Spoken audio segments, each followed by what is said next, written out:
Olá, começa agora mais um programa Destaques. E segundo dados da pesquisa Contas de Ecossistemas, divulgada pelo IBGE, a Caatinga tem pelo menos 481 espécies de plantas e animais com risco de extinção, o que torna o bioma o terceiro mais ameaçado à sobrevivência da fauna e flora do país, perdendo apenas para o Cerrado e para a Mata Atlântica, respectivamente. O estudo analisou 3.220 espécies da Caatinga e concluiu que 15% corre o risco de desaparecimento. O coordenador de Relações Institucionais da Associação Caatinga, Sandino Moreira, falou sobre esse assunto. Acompanhe. Sandino, obrigada pela sua presença aqui com a gente no Destaques. A gente tem esse dado aí alarmante falando com relação, né? A gente precisa cada vez mais cuidar do nosso meio ambiente. Não é palavra balela, né? Não é discurso para ganhar likes, enfim, é verdade, né? É realidade. Como é que é o trabalho que vocês têm realizado nesse sentido da Associação Caatinga para poder tentar, ao menos, reverter essa situação? Olá, Elaine, olá a todos os telespectadores da TV Otimista, muito obrigado por nos convidar. O trabalho da Associação Caatinga envolve conservação, né? A gestão de uma área protegida muito importante aqui no Ceará, que é a Reserva Natural Serra das Almas, uma reserva particular do patrimônio natural, e o modelo integrado de conservação em volta dessa unidade de conservação. Acredito que isso é a principal tecnologia que a gente tem, que é uma forma de gerir uma área protegida, né? Em volta da Serra das Almas tem 40 comunidades. Em todas elas a gente consegue assistir com tecnologias sociais, que são cisternas de placa, sistemas de reuso das águas cinzas, fogões ecoeficientes que economizam lenha, fornos solares, compostagem. Então, quando a qualidade de vida das pessoas em volta da unidade de conservação melhora, menos as populações vão usar a natureza como forma de subsistência. Então, para além da cerca para dentro, das ações da cerca para dentro, a gente trabalha da cerca para fora.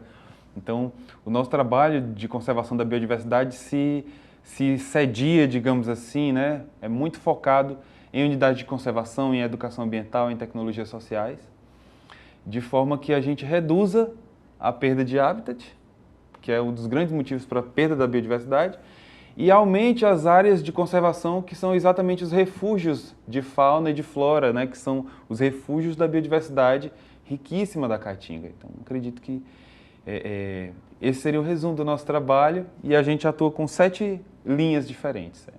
E nessas 7 linhas aí, conta um pouco para a gente como é que vocês estão atuando.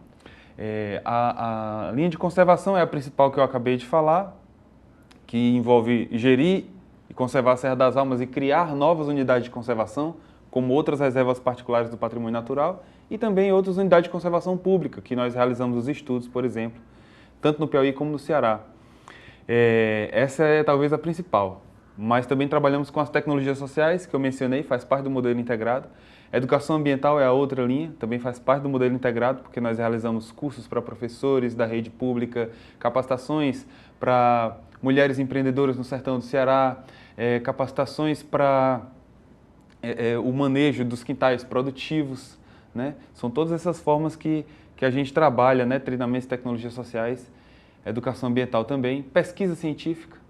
Na Serra das Almas a gente consegue receber pesquisadores, oferecer abrigo, refeição, a guia pelas trilhas, né, com os mateiros. Às vezes a gente consegue até providenciar passagem aérea, dependendo do interesse da instituição na pesquisa e da importância da pesquisa para a conservação da unidade em si. Nós também debatemos nos fóruns de políticas públicas para viabilizar novas estratégias de conservação para o Ceará inteiro, como a política de pagamentos por serviços ambientais. Nós estivemos juntos nesse debate, as ações como o Selo Município Verde e outras ações que fomentam a conservação e a sustentabilidade. Além disso, nós trabalhamos com a comunicação bem fortemente nas nossas redes sociais, no nosso site. Quem quiser nos acompanhar, inclusive, eu peço licença para falar do @acaatinga no Instagram, nossa principal rede social, mas também temos canais no YouTube, página no Facebook. Comunicação e restauração florestal. Nós estamos na década de recuperação dos ecossistemas, pela ONU, né, declarada pela ONU, e a Associação Caatinga está entrando muito forte nisso, já trabalha desde 2012 muito forte com reflorestamento, Mas agora nós incorporamos uma tecnologia nova de reflorestamento, que é o plantio de mudas com raízes alongadas. É uma técnica que foi desenvolvida pelo Laboratório de Ecologia da professora Gislene Ganadi, da Universidade Federal do Rio Grande do Norte. E essas raízes alongadas, elas conseguem prover uma estratégia para que a muda nativa da caatinga, quando plantada, ela tenha mais robustez.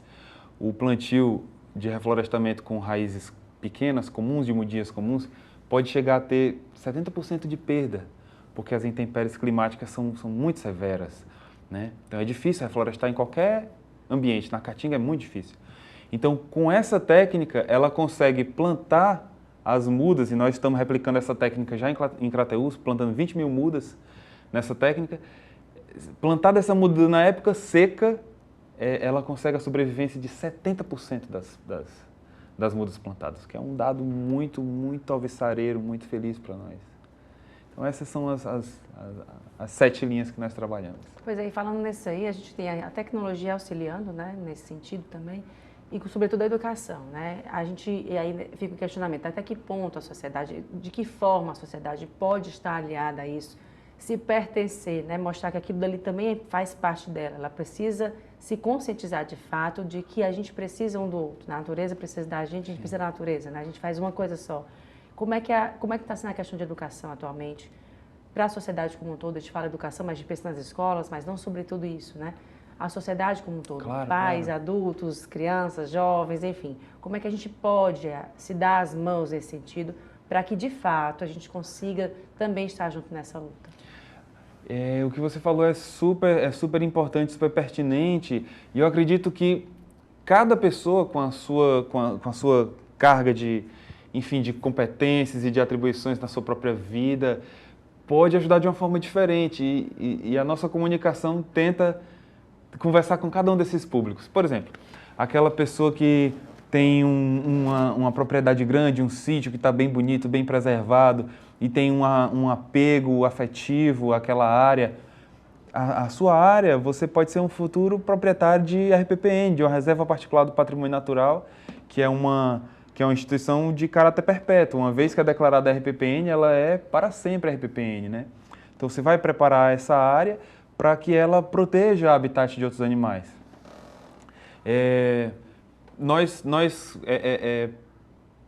Estudantes, por exemplo, professores, a gente pode conhecer mais sobre o bioma caatinga, e conhecendo é que a gente vai conseguir entender como é importante conservar. Você não vai querer conservar algo que você não vê valor, né? Mas se você sabe, por exemplo, que a caatinga é o bioma semiárido mais biodiverso do mundo, é o trecho geográfico semiárido mais populoso do mundo, você vai ver, bom, então um lugar que fosse pobre não poderia sustentar 28 milhões de pessoas com solos para a agricultura, com água para a dessedentação e para todas as atividades produtivas, né? Então, e com biodiversidade para sustentar esse ecossistema. Então, o cidadão comum pode conhecer e pressionar os seus políticos. Os políticos podem conhecer mais também a caatinga para visualizá-la como um locus de oportunidade de desenvolvimento sustentável, né? Grande parte dos grãos, da alimentação produzida no mundo inteiro é produzida em solos áridos ou semiáridos. Áridos não, mas semiáridos, né? Então, professores, levando essa mensagem até os seus alunos, cada jornalista difundindo essas informações que são novidades, né? Olha, quantas espécies exclusivas nós temos no bioma caatinga, né? Muitas. O bioma caatinga tem 50% dos seus peixes são endêmicos, só existem aqui. Então tem muita coisa para se fazer, e cada pessoa pode se envolver de uma forma diferente. E nesse caso você falou um pouquinho, né? Mas como é que faz para encontrar vocês, mais o trabalho que vocês fazem, e também se mostrar presente também, se unir nesse momento, como é que faz para encontrar vocês nas redes sociais? Para nos encontrar nas redes sociais, você pode procurar pelo @acaatinga, ou no site da Associação Caatinga, acaatinga, a de associação, caatinga com 2 As, .org.br. Então lá tem diversos trabalhos que a gente consegue realizar e estimular, e cada pessoa pode ver como se agrega melhor e se encaixa melhor nesse tipo de atuação participe dos nossos cursos. Se você tiver uma propriedade que queira reflorestar, procure o nosso trabalho também. Nós estamos reunindo o banco de dados. Quem quer fazer reflorestamento no Ceará? Queremos saber, porque hoje tem muitas empresas que querem reflorestar. E nós queremos ser um canal para que isso aconteça. Senadores e deputados têm até 22 de setembro para votar a medida provisória que regulamenta apostas esportivas, publicada na semana passada no Diário Oficial da União. As casas de apostas terão que pagar 18% de imposto após a retirada dos prêmios e do imposto de renda. Desde 2018, as plataformas de apostas esportivas são permitidas no Brasil. O que a medida provisória prevê é a regulamentação dessa atividade econômica, incluindo a tributação. As empresas de apostas esportivas, conhecidas como bets, serão taxadas em 18% da receita obtida com os jogos, descontado o pagamento do prêmio dos jogadores. Como a medida provisória já está produzindo efeitos desde o dia 25 de julho, o Ministério da Fazenda acredita que possa arrecadar R$2 bilhões ainda este ano.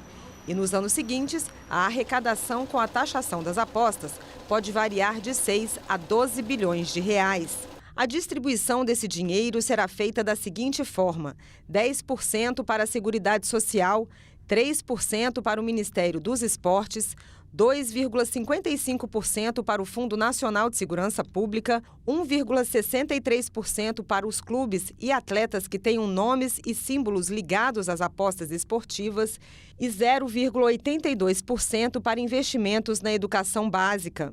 E o apostador que receber prêmios acima de R$ 2.112 terá que pagar 30% de imposto de renda.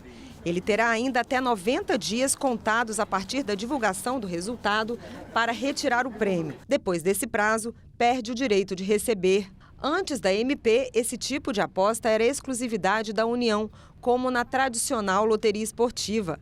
Agora será um tipo de serviço público concedido, permitido ou autorizado pelo Ministério da Fazenda. A medida provisória prevê ainda iniciativas para evitar a manipulação de resultados esportivos. Ficam proibidas de fazer apostas pessoas que possam influenciar no resultado do evento esportivo, como jogadores, técnicos, dirigentes, árbitros e assistentes, empresários, agentes ou procuradores de atletas, além dos familiares dessas pessoas. Também não podem fazer apostas menores de 18 anos e pessoas inscritas no Cadastro Nacional de Proteção ao Crédito, como o Serasa e o SPC. E para evitar o vício no jogo, o texto da medida provisória prevê que as casas de apostas terão a atribuição de conscientizar e prevenir os apostadores com relação ao risco de vício em jogos. As casas de apostas que não cumprirem as regras impostas pela MP estão sujeitas a processo administrativo e multa. E entre as punições possíveis está a cassação da autorização para operar no Brasil. O Congresso Nacional tem até o dia 22 de setembro para votar essa medida provisória. A tramitação aqui inclui a análise por uma comissão mista de deputados e senadores. Depois, a medida provisória é apreciada pela Câmara e em seguida pelo Senado. Se a medida provisória não for votada dentro do prazo de 120 dias, ela perde a validade. Agora a gente vai para o intervalo. Volta em instantes com mais destaques.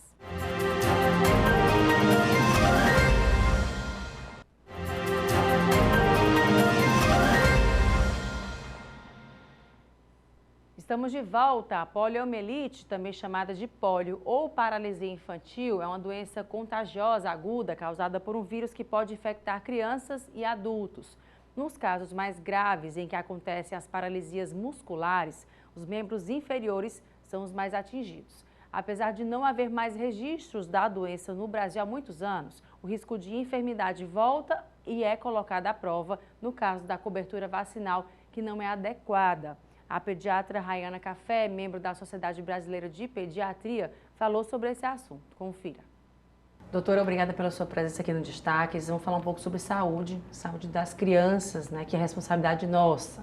Essa questão da paralisia infantil, que já foi erradicada, mas tem aí um sinal amarelo, né, de alerta, para que as pessoas, e sobretudo os pais e mães, né, sobretudo, olhem um pouco mais a questão da cobertura vacinal, né? Conta um pouco para a gente como é que está essa preocupação de vocês pediatras e como é que a gente, enquanto familiares, pais e mães, podemos fazer com que isso também continue erradicado. Certo, sobre a paralisia infantil, né, a gente está falando. Então, assim, a paralisia infantil, o último caso no Brasil foi em 1989. Então, o que acontece? As famílias provavelmente, os pais hoje já não lembram de casos, né? E aí a gente, como não lembra, não vivenciou isso, às vezes não dá tanta importância. Mas apesar de a gente não ter casos há tanto tempo, ainda há, né, a circulação desse vírus, do poliovírus, no mundo. E como hoje, né, os vírus viajam, né, as pessoas viajam, têm contatos em outros lugares e a gente pode trazer novamente para o Brasil. Eventualmente isso pode acontecer. Então daí a importância da gente estar sempre falando sobre manter o calendário vacinal completo, né, sobre a importância porque há esse risco. Há o risco de doenças antigas voltarem, como aconteceu com o sarampo, que também passou um tempo, né, a gente sem casos de sarampo e de repente voltou e aconteceu aquele surto de sarampo em 2019, né, que a gente teve. Então, assim, essa é a nossa preocupação, assim, enfatizar para as famílias a importância da vacinação para que a gente não tenha o retorno dessas doenças tão graves. E relembrando assim, para quem está assistindo, qual o período de idade dessa criança que pode ter, a vacina é indicada, né? Quais são esses períodos? Pronto, a vacina está indicada em 3 doses, 2, 4 e 6 meses de idade, com reforço com 15 meses e anualmente tem campanhas de vacinação contra a polio. Né? A polio, as primeiras vacinas são com a vacina inativada, a VIP, que a gente chama VIP, VIP, vacina inativada para polio. As campanhas vacinais estão com a gotinha, né, que é a VOP, a oral. Embora isso vai mudar, provavelmente a VOP vai sair e vai ficar somente a inativada. E nesse caso, além dessa, a gente está falando da polio, né, mas também a gente falando das demais doenças, a senhora falou com relação à questão do sarampo, a gente tem aí catapora também, enfim, doenças que até então a gente achava que não mais iriam, né, estar conosco, mas estão retornando. Essa questão muito séria com relação à questão das vacinas, né, de se falar da importância da vacina, muito se teve medo com relação à questão de se utilizar a vacina ou não, mas sempre lembrar, né, que é importante mesmo, as pessoas precisam levar as crianças para se vacinar, sim, sobretudo os adultos também se vacinar. Com certeza, de fato, muito importante. E a gente sabe que a gente faz o possível, né, para se prevenir de outras formas, mas esses micro-organismos, né, principalmente os vírus, eles estão em nosso meio, é muito difícil. Então, a principal forma de prevenção é a vacinação, né? Então, a importância de manter o calendário vacinal. O Programa Nacional de Imunização tem um calendário vacinal bem completo, assim, tanto na criança quanto no adolescente. Então, é importante que a família esteja atenta, né? Que o pediatra esteja cobrando, checa o cartão vacinal a cada consulta, para que a gente tenha essa certeza, esse acompanhamento. Doutora, no caso também falando sobre, já que a senhora está aqui, né, para a gente conversar um pouquinho sobre essa questão do período agora atípico, digamos assim, de viroses, né, de doenças recorrentes, né, a gente está tendo um momento assim meio atípico aqui, sobretudo aqui em Fortaleza, no estado do Ceará, chove, faz sol, amanhece, está frio, à noite, à tarde está quente, né, daqui a pouco esfria de novo, chove, enfim. Tudo isso para quem tem, né, alergia, e agora nesse período também de ventos fortes, né, da polinização, na época do caju que está chegando também, né? Também. Tudo isso juntando... Junta com as alergias, junta, né? tudo, né? E está praticamente complicado, né, da gente continuar convivendo assim sem adoecer. O pessoal brinca até dizendo que quem não adoeceu, né, tá esperando para poder adoecer também. Mas nesse caso, o que a gente deve fazer, né? Quais são os cuidados que a gente deve ter com as crianças, né? Certo. A gente tem a questão da lavagem nasal, que é tão importante, muito, né? Muito importante. Então, assim, o que a gente pode fazer para minimizar, né? Além dos contatos de lavagem de mãos, né? Álcool em gel, se a criança realmente estiver adoecendo, estiver com sintomas gripais e febre, evitar ir para a escola, né? Para não contaminar os coleguinhas, para não ficar mantendo aquele ciclo. Mas o que além disso, a questão da vacinação que a gente já falou, para a influenza, por exemplo, que tem que fazer, né, as 2 doses a partir de 6 meses e depois fica fazendo um reforço anual. O que a gente pode fazer quando a criança adoece? A lavagem nasal é essencial e a gente faz tanto quando a criança adoece quanto de forma profilática. Hoje em dia é que nem escovar o dente, a gente escova o dente todo dia. Então, assim, lavar o nariz todos os dias também ajuda a prevenir, que a gente diminui, né, os poluentes que ficam na via aérea da criança, né, na via respiratória. Os vírus que ela tem contato durante o dia, então a lavagem nasal, quando volta da escola, antes de dormir ou de manhã quando acordar, então assim, pelo menos uma vez ao dia, mesmo quando não está doente, a gente está indicando muito. tem que ter cuidado com a técnica, né? Então, assim, realmente, algumas famílias têm receio de fazer, mas o que a gente chama muito a atenção é não fazer com pressão, não usar pressão. Pode usar alto volume a partir de 2 anos, que são aquelas garrafinhas, pode usar com a seringa, mas fazer lento e contínuo, né, na posição certa, inclinado para frente, sentadinho, mas sem pressão, porque aí realmente quando a gente usa pressão, aí pode acabar afetando o ouvidinho e acabar desencadeando complicações. Não é a intenção é fazer uma lavagem saudável. A gente tem, inclusive, agora já equipamentos próprios para isso. Na farmácia a gente consegue encontrar, né? Aqueles que são menos pressão, né? Tem, inclusive, que aparece um bulizinho que você coloca e ele já limpa, né? Tem também. Tem as seringas para lavagem nasal, que elas vêm com um bonequinho que ajuda. E aí também tem um protetorzinho nessa parte para não machucar o nariz, para não entrar muito, né? Porque a seringa normal, ela tem a ponta que pode machucar. Então, às vezes, vem isso, né? A garrafinha tem 2 tamanhos, tem um tamanho maior, tem um tamanho menor, que dá para usar a partir de 1 ano, com um pouquinho menos de volume para não, né, ir acostumando. Então, assim, dá pra gente ir começando devagarzinho, vai começando na seringa com 2, 3 ml, até ir aumentando para 5, 10 ml. Doutora, e com relação ao uso da máscara, né? A gente vê hoje em dia, assim, seria bom se fosse difundido que o primeiro sintoma gripal que você tiver, já coloca a máscara, né? Para proteção sua e de outras pessoas, né? Mas parece que não ficou bem assim, né? A gente parece que esqueceu, né? Mas eu acredito que assim, mais do que a máscara, porque acaba que a gente às vezes não consegue usar até da forma correta, né? Pega na máscara e tudo. A higiene das mãos e aquela higiene da tosse, pra gente não esquecer também, né? Não tossir nas mãos, né? Tossir no lenço, lavar as mãos após, não espirrar próximo às pessoas, porque acaba que isso transmite muito mais, né? O vírus, ele não voa sozinho, né? Ele chega lá de alguma forma. Então, pelas gotículas, se a gente tossir ou espirrar, ou falar muito próximo, né? E pelas mãos. Então, assim, acaba sendo o principal. Então, acho que a gente tendo esse cuidado, a gente consegue, talvez, diminuir um pouco, embora seja difícil. Doutora, nessa volta às aulas agora, a gente já está, muitas escolas já estão retomando a partir de hoje, já retomaram a partir de hoje, né? Segunda-feira, as aulas. E o que a gente deve ter de cuidado, além desses todos os cuidados que a senhora já falou, com relação à sala de aula também, a levar a criança para a escola? Pronto, assim, a criança para a escola é isso que eu falei, né? Adoeceu, não leva. E assim, tem que ficar muito atento e em sintonia com o pediatra, aquela questão de que os pais dizem muito, mas é alergia, será, né? A criança está com o nariz correndo, entupido, tossindo, espirrando, não, mas é alergia. Então vamos ver se é mesmo, né? É bom estar assim, em contato, em sintonia com o pediatra nessa questão. Com os sintomas gripais, o melhor é evitar, né, que leve para a escola, para que não mantenha, como eu disse, né, esse ciclo de transmissão, tá certo? E aí aqueles cuidados mesmo de higiene, né? E atualizar a carteira de vacina, né? Com certeza. Dá uma olhadinha, quem está assistindo em casa, quem dá uma assistindo olhadinha vai. Okay. Nos postos de saúde, né? Normalmente acontece às vezes de ter a data certa, por exemplo, tal vacina abre tal dia da semana, então às vezes tem que entrar em contato com o posto para saber.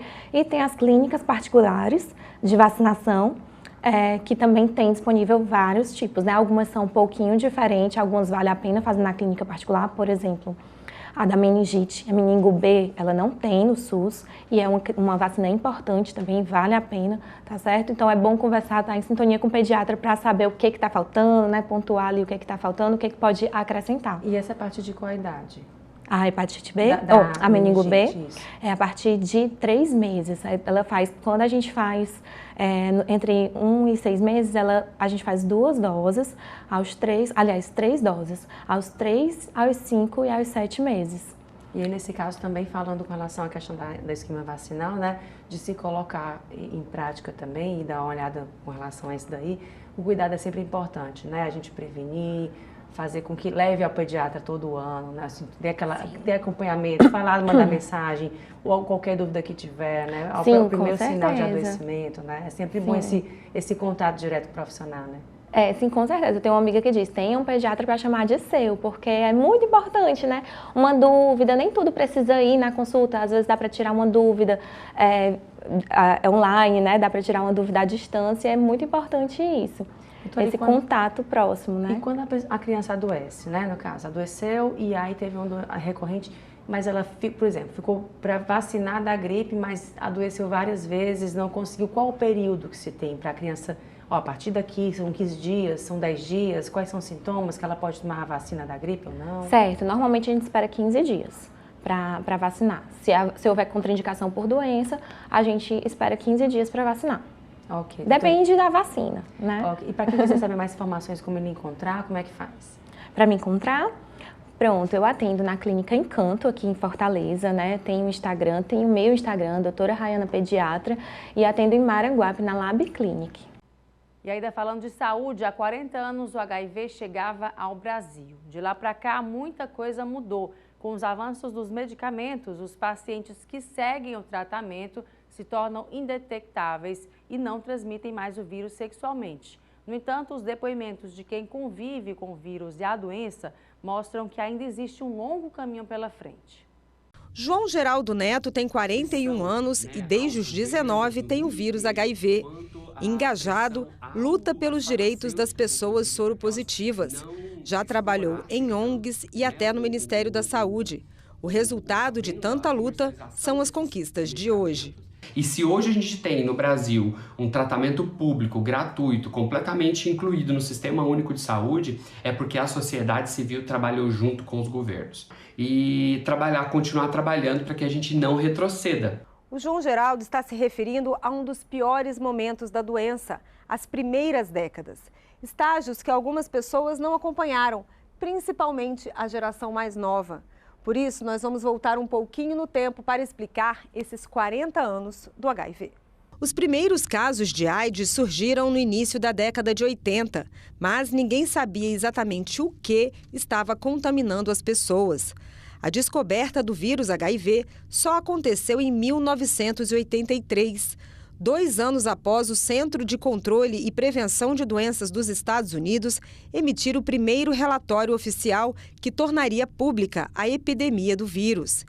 Em 1982, a síndrome da imunodeficiência adquirida, a AIDS, é definida pela primeira vez. A transmissão do vírus acontecia de forma rápida e sem controle. O diagnóstico era praticamente uma sentença de morte. A única forma de prevenir a contaminação pelo vírus era usando preservativos. Mas a década de 80 acabou marcada pelo contágio em massa e a década de 90 pela perda de muitos nomes que se destacaram na arte, como os cantores e compositores Cazuza e Renato Russo, os atores Cláudia Magno e Thales Panchacon, além do sociólogo Betinho. Nesta década, mais de 30 mil pessoas morreram por causa da AIDS. A partir de 1996, o tratamento já estava disponível no Brasil através do SUS.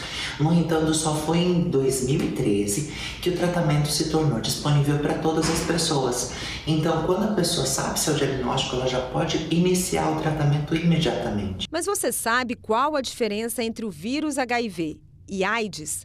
Os dois podem se confundir, mas não necessariamente quem tem o vírus HIV tem AIDS. O HIV é o nome do vírus causador da AIDS. Então, o que a gente costuma dizer é infecção pelo HIV, que é uma situação em que você tem o vírus, mas você não tem nenhuma manifestação da doença. E a AIDS é quando você já começa a ter algumas manifestações.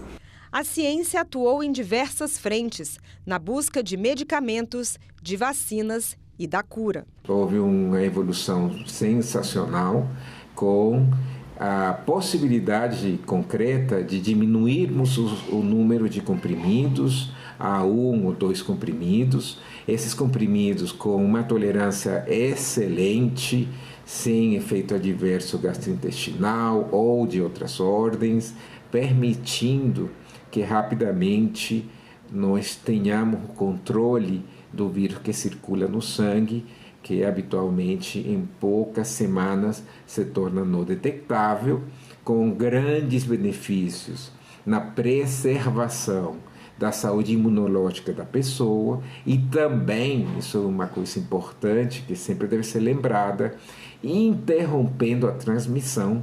O tratamento com os antirretrovirais evoluiu muito, está cada vez mais eficaz e menos agressivo. No entanto, após esses 40 anos, a ciência ainda luta para descobrir uma vacina e a cura para a doença. Outro desafio é conscientizar a população mais jovem, que não viveu essa fase crítica da doença, a manter os cuidados de prevenção. Essa parcela da população preocupa porque, segundo dados do Ministério da Saúde publicados no fim de 2022, houve um aumento de 20% de novos casos em jovens com idade entre 15 e 24 anos. Diante desses números, o governo reforçou as campanhas de prevenção, com foco nessa faixa etária, enfatizando a importância de combinar novos métodos, como as profilaxias pré- e pós-exposição. São remédios simples, são comprimidos que você toma todo dia e você evita que você contraia o vírus HIV. Dados de 2021 mostram que 960 mil pessoas estão vivendo com HIV no Brasil. Foram detectados 40.800 novos casos de HIV e 35.200 casos de AIDS. 727 mil estão em tratamento, mas houve queda de 24,6% de mortes por AIDS. No mundo, atualmente 39 milhões de pessoas vivem com HIV. 1.300.000 pessoas foram contaminadas só no ano passado. E um outro dado assustador é que 4 milhões de pessoas em todo o mundo têm o vírus e não sabem, segundo a Organização Mundial da Saúde. Por isso, a OMS tem reforçado pedidos de um empenho global para que a meta de controlar a doença até 2030 seja atingida. Possibilitar que a resposta ao HIV de forma mundial alcance todas as pessoas, para que ninguém seja deixado para trás e que a gente consiga realmente acabar com a AIDS como uma ameaça de saúde pública até 2030 e, consequentemente, conseguir fazer um avanço também na luta contra as desigualdades.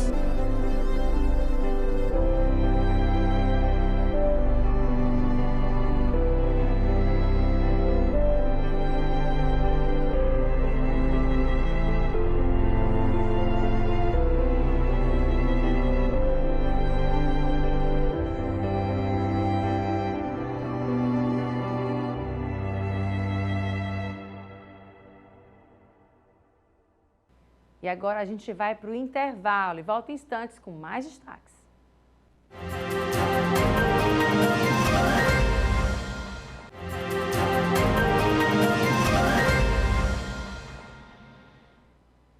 Estamos de volta. Agora a gente fala de mercado imobiliário. O conceito de cidades inteligentes tem crescido no mercado. Hoje, praticamente toda a funcionalidade de uma moradia pode ser acionada por meio de tecnologia, no caso.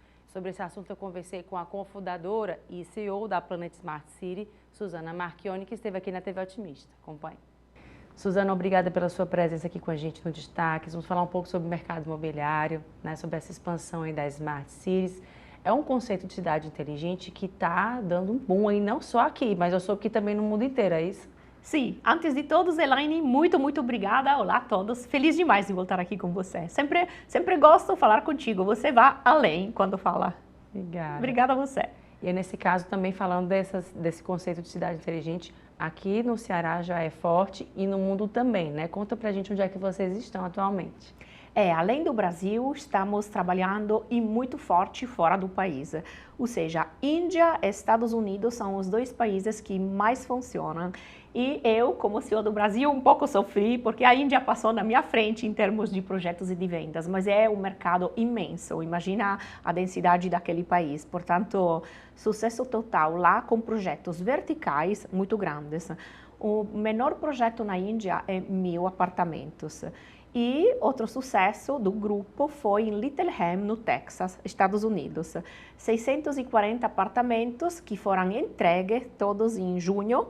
E, de novo, um sucesso total. Estou muito orgulhosa em nome do grupo e sempre com o mesmo conceito Smart. Soluções inteligentes aplicadas a todos os nossos projetos. E nos Estados Unidos o conceito é vertical ou horizontal? Como é que se... Vertical, de novo. Vertical se chama Force Work, o tipo de público, que é comparado com o nosso Minha Casa Minha Vida, faixa entre um 2 e um 3 como tipo de público.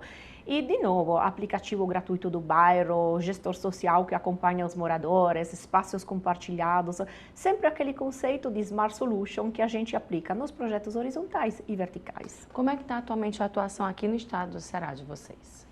No estado do Ceará, temos 2 projetos, Smart City Laguna, em São Gonçalo do Amarante, e Smart City Aquiraz, em Aquiraz. Os dois funcionam muito bem, sucesso de vendas, tanto que até o final do ano iremos lançar mais um projeto em Aquiraz, sabe, do lado do Beach Park, perto da praia, e muitas casas já entreguem em tempo de recorde. Estamos falando de mais 500 casas somente lá, portanto, gente morando, o processo andando muito mais rápido do esperado. Estou feliz da vida. E temos compradores no Brasil todo, porque ser do lado do Beach Park realmente e da praia funciona. É um diferencial em tanto, né? Sim, sim. Não é somente casas do programa Minha Casa Minha Vida, mas o nosso tipo de casa de construção de qualidade vai além. Portanto, temos muitas pessoas que compram casas para passar o final de semana ou para depois alugar. Portanto, um mercado novo para nós que foi um sucesso. E quem pode ir lá e visitar as casas vai perceber a qualidade daquele que estamos entregando. E nessa questão do conceito de cidades inteligentes, né? A gente vê que praticamente tudo você pode controlar na sua casa, né? Sim. A gente tem uma tecnologia à nossa disposição para desligar a luz, para fazer Sim. a comida, Sim. né? Para deixar a casa mais quentinha ou um pouco mais fria, Sim. né? De acordo com o que você bem entender. E, contudo, também ter segurança, né? Ter aquele controle de segurança no local. É realmente essa tendência, Suzana, com relação a isso? Como é que você visualiza esse mercado? Ele é de impulsionar mesmo para ficar? Já ficou? Como é que está atualmente isso? Olha, eu considero duas as tendências. Uma é essa que você falou de tecnologia aos serviços das pessoas. Eu sempre falo que a tecnologia precisa ser pensada como um meio, mas não o fim, para mudar a vida das pessoas. E nesse conceito de fechaduras eletrônicas, sensores, medidores, de verdade impacta e todos querem porque é acessível, não é aquele negócio caríssimo de alguns anos atrás. E outra tendência de mercado, que não é somente no Brasil, no mundo todo, é o conceito de espaços compartilhados, ou seja, você pode morar em 50, 70, também 90 metros quadrados, mas depois tem salão de festa, tem laboratório de costura, tem espaço de coworking, tem lugares para fazer eventos, tem cinema gratuito, biblioteca de objetos. Isso tudo te dá a possibilidade de gastar menos, de precisar de menos espaços dentro de casa e de usar espaços junto com os outros moradores, compartilhando os custos também. Portanto, essas duas, na minha visão, são as tendências que mais impactam no mercado imobiliário mundial. E a gente viu muito forte a segunda moradia, né? Nesse período da pandemia, a procura cada vez maior. Teve esse boom, né? Sim. A construção civil também foi demandada. Sim. Muita gente queria olhou para a sua casa, que antes não olhava, né? Dizia, olha, preciso reformar.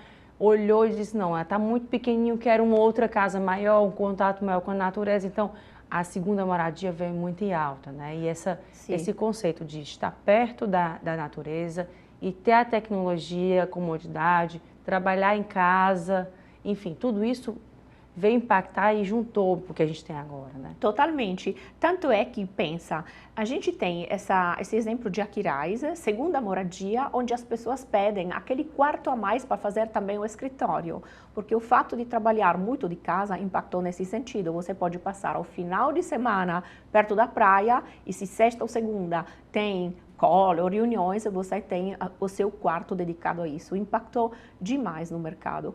E, visão minha, positivamente, ou seja, a possibilidade de viver e trabalhar em um lugar tão legal, fora da cidade, é fantástico. Para quem tem essa oportunidade, é espetacular. E com as vias dando esse acesso cada vez mais rápido, né? Que a gente já tem cada vez mais as vias se aproximando, uma estrada boa, né? Que a gente diz assim, mais próxima cada vez mais da capital também. Então, assim, sim.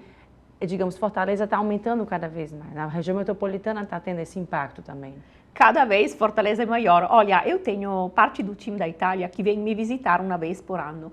E cada ano chega e me fala, Suzana, Fortaleza é sempre maior. E é verdade. E a qualidade das ruas, felizmente, é também. Isso significa ter um acesso mais rápido. E uma coisa positiva que falo para você hoje é que a gente conseguiu uma aprovação para abrir a rua da Smart City Aquiraz até a praia, ou seja, a gente irá chegar na praia em 5 minutinhos. Isso é maravilha para nós. Portanto, estou te falando hoje isso oficialmente. Que bom, isso é muito legal, né? Porque a gente consegue ver o mercado se movimentando, né? E o cenário se movimentando junto, né? Sim. Tudo aquilo não era há 5 anos atrás, passa a ser totalmente diferente, daqui a 5 anos de novo, mais diferente Sempre. ainda, o desenvolvimento Sim. chegando para todos, né? Cidade crescendo, se evoluindo. Eu lembro, quando eu cheguei no Brasil, nossa, quase 10 anos atrás, a primeira vez que foi em Jericoacoara, acho que demorei um dia para chegar. Agora, em menos de 5 horas você chega, ou seja, tudo se desenvolve. Como sempre, né, com um pacote de coisas, lados ruins e lados positivos, mas na minha visão, Fortaleza se está desenvolvendo muito bem. Suzana, e falando um pouquinho de você com essa visão de mercado, né, de mercado imobiliário, enfim, você já é conhecida no mercado, bem ativa com relação a isso. Como é que tem sido essa descoberta e cada vez mais se especializando e se aprimorando para esse mercado novo que está aparecendo, né? Porque ele não para, né? O mercado não para, a gente precisa ser resiliente e, ao mesmo tempo, ter a capacidade de entender o que o público quer. E, para mim, essa é uma aula sempre. Você sabe, todos percebem do sotaque, sou italiana, hóspede aqui, e eu tento sempre de aprender. Às vezes, as pessoas acham, eu vou fazer isso no projeto, entrego essa maravilha. E, do outro lado, você tem um público que fala, mas eu não queria isso. Portanto, um bom empresário precisa entender, ler e ouvir aquele que os outros querem. Eu acho que estamos tentando de fazer isso sempre mais. Essa é uma aula de trabalho e aula de vida. Ouvir o que os outros querem. E além dessas novidades aqui no estado do Ceará, para o Brasil, né? Onde é que está a Smart City agora? No Brasil, estamos aqui em São Gonçalo do Amarante, com a Smart City Laguna, e em Aquiraz. Estamos também em Rio Grande do Norte, com a Smart City Natal, e com projetos verticais em São Paulo, Bela Vista, Freguesia do e Itaquera. Agora, são públicos distintos? Como é que eles se mostram aí nesses locais? Tem uma coisa bacana, que é Brasil e mundo, ou seja, o público é diferente. O Brasil é imenso. Quando você fala de São Paulo e Ceará, parece 2 mundos. Considera que a Itália é menor do Ceará, imagina só. Mas a coisa interessante é que o público do Ceará, de São Paulo, da Índia, dos Estados Unidos, da Itália, são parecidos, no sentido que as famílias querem o quê? Qualidade de infraestrutura, uma casa bem feita, um ninho, um lugar onde a criança não passa o dia todo na rua, um acompanhamento que pode de verdade mudar o dia a dia de todos, tentar de gastar menos, cidades mais sustentáveis, ou seja, a diferença entre cada um dos países é pouca. Estamos customizando mais a arquitetura, mas os sonhos, os desejos, as necessidades são bem parecidos no mundo todo. A gente falou um pouquinho de tecnologia, né? Mas sobre sustentabilidade também, que é muito importante, né? A gente tem visto esse público cada vez mais procurando morar num local sustentável, né, que também esteja em contato com a natureza, mas não de forma degradante, pelo contrário, né, que se converse entre si, né? Como é que tem se mostrado esse público para vocês também com relação à questão da sustentabilidade? O público é sempre mais interessado no assunto, eu estou muito feliz por isso.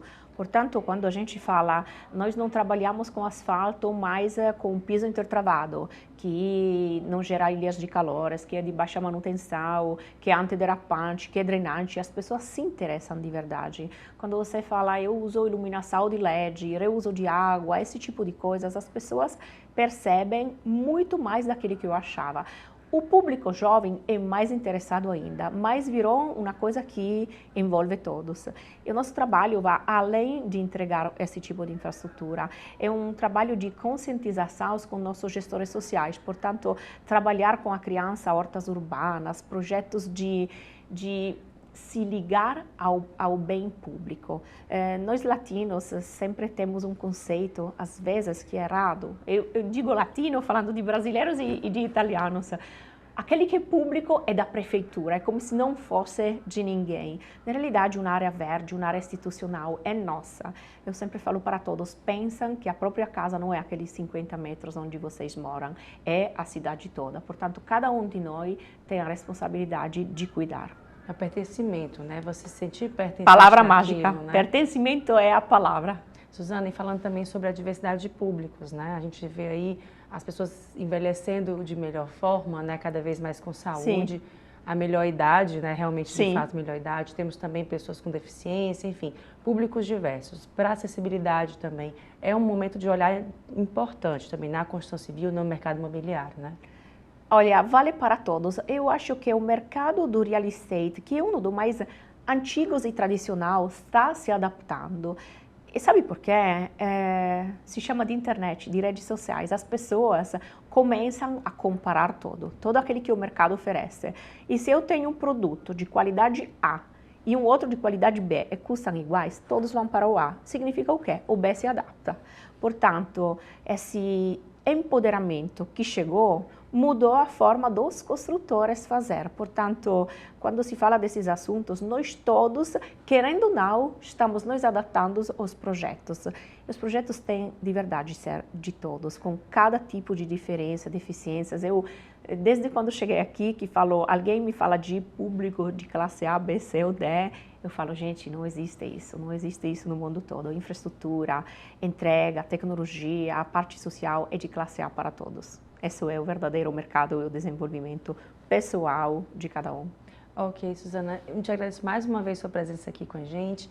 E para quem está assistindo, quer saber mais informações sobre você, sobre o Smart City, como é que faz para encontrar nas redes sociais?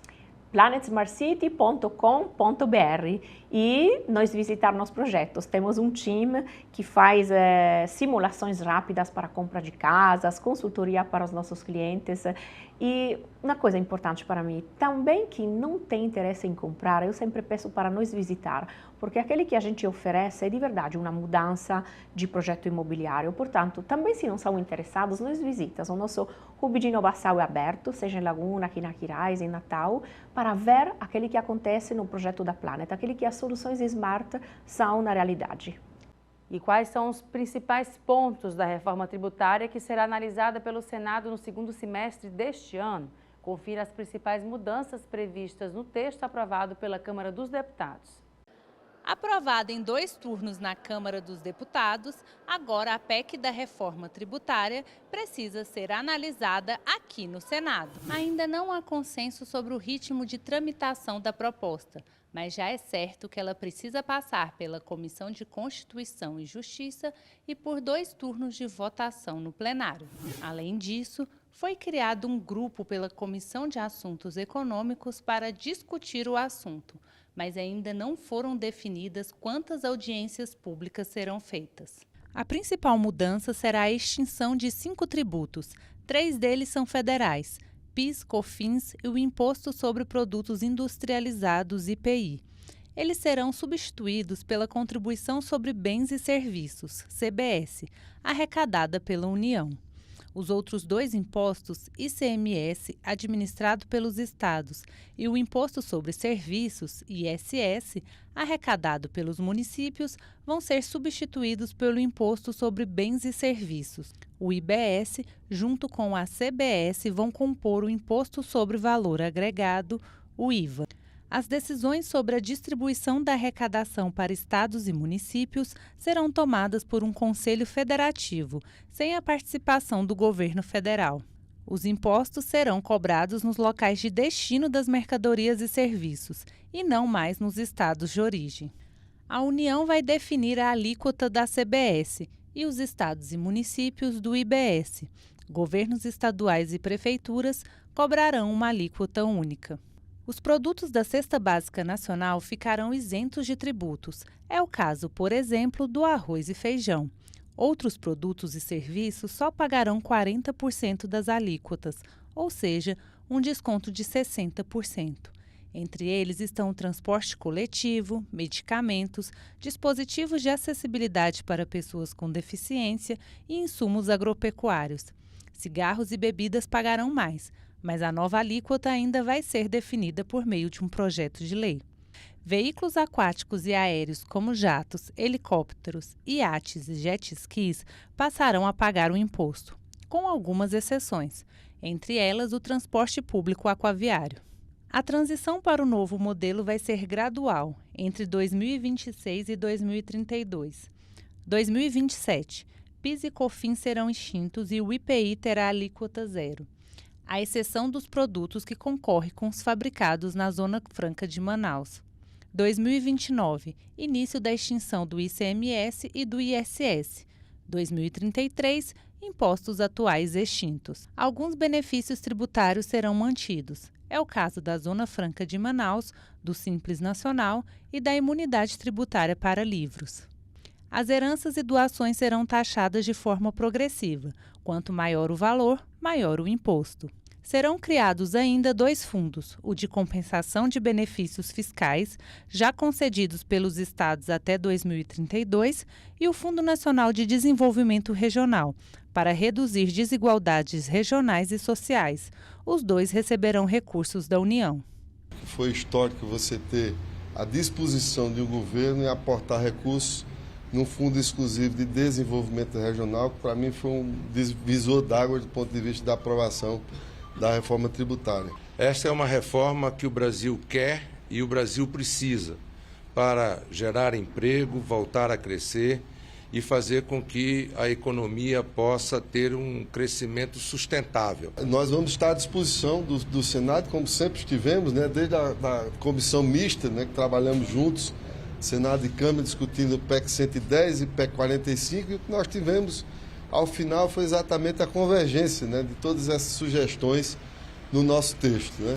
É isso que o Senado da República buscará fazer na contribuição do trabalho já realizado pela Câmara. E isso faremos a múltiplas mãos, juntamente com o ministro Haddad, com toda a equipe aqui do Ministério da Fazenda e do governo do presidente Lula, e esperamos, num tempo que o Senado compreender maduro, o nosso objetivo é até o final de outubro poder entregar à Câmara dos Deputados uma contribuição do Senado para que até o final do ano o Brasil possa ter o compromisso realizado, aprovado e promulgado pelo Congresso Nacional. Tudo indica que nós possamos dar boa notícia para o Brasil com a promulgação dessa proposta de emenda constitucional. Do meu ponto de vista, é quase revolucionária essa reforma pela mudança de ambiente econômico que ela vai gerar sob vários pontos de vista, né? Vai ser um golpe duro no patrimonialismo brasileiro, com mais transparência, com mais equidade, com o tratamento adequado ao contribuinte, que vai ter mais segurança jurídica, né? Com mais justiça do ponto de vista tributário. Então eu penso que nós estamos no caminho, num bom caminho, né? E com 2 pessoas com larga experiência no Congresso Nacional. O Destaques fica por aqui. Obrigada pela sua companhia e até o próximo programa.